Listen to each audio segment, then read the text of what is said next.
Hello tout le monde, je suis heureuse de vous retrouver aujourd'hui pour parler de l'alimentation après une compétition d'endurance.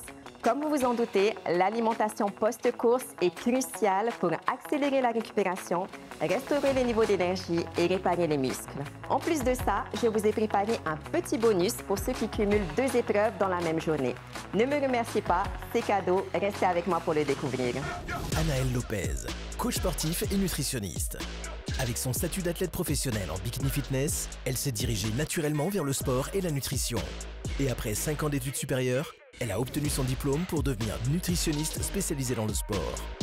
Aujourd'hui, elle partage ses compétences au quotidien au travers de son travail et utilise également les réseaux sociaux afin d'aider les gens à devenir une meilleure version d'eux-mêmes.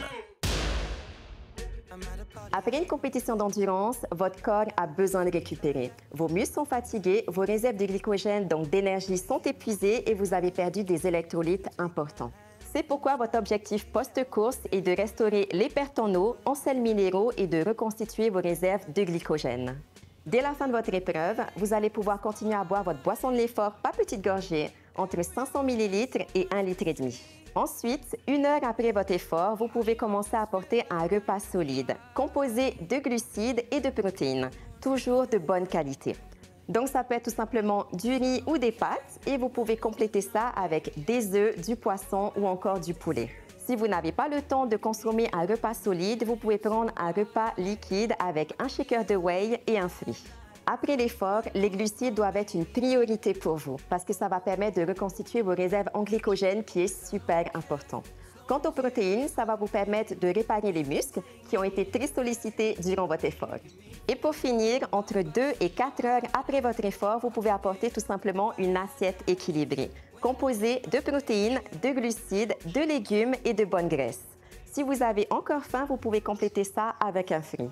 En plus des protéines et des glucides, les lipides, donc les matières grasses de bonne qualité, comme les noix, l'avocat ou encore l'huile d'olive, vont permettre d'accélérer la récupération et de réduire l'inflammation.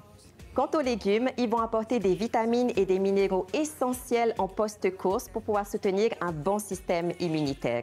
Par exemple, ça peut être tout simplement un poulet grillé avec des légumes sautés et des pommes de terre ou alors en version locale, un bon poisson curelet de coco avec du riz. Pour les jours suivants, vous pouvez tout simplement reprendre une alimentation équilibrée standard. Maintenant, petit bonus pour ceux qui cumulent 2 épreuves dans la même journée. La clé de la réussite, c'est de bien se préparer entre les 2 épreuves. Écoutez bien, je vous dis tout. Si l'épreuve suivante se situe entre 30 minutes et 2 heures après la précédente, le temps de digestion est trop court. Il faut donc privilégier une alimentation liquide ainsi qu'une petite collation. Donc, par exemple, ça peut être une barre énergétique ou une compote accompagnée d'une boisson de l'effort que vous allez boire par petites gorgées. Par contre, si l'épreuve suivante est plus de 3 heures après la précédente, le délai permet la consommation d'un vrai repas. Vous pouvez donc prendre un repas qui est similaire à celui que vous avez pris la veille de la course pour éviter les troubles digestifs. Par exemple, ça peut être un poisson cuit à la vapeur avec des légumes sautés accompagnés de riz. Enfin, n'oubliez pas de boire beaucoup d'eau tout au long de la journée pour maintenir votre performance. En résumé, votre objectif post-course est de vous réhydrater, reconstituer vos réserves en glycogène et réparer vos muscles. Et si vous avez 2 épreuves qui se cumulent dans la même journée, planifiez bien votre alimentation. Parce que ça va vous permettre de bien récupérer de la première épreuve et de mieux performer surtout dans la seconde qui suit. Merci d'avoir suivi cet épisode avec moi. On se retrouve très vite et en attendant, soyez healthy.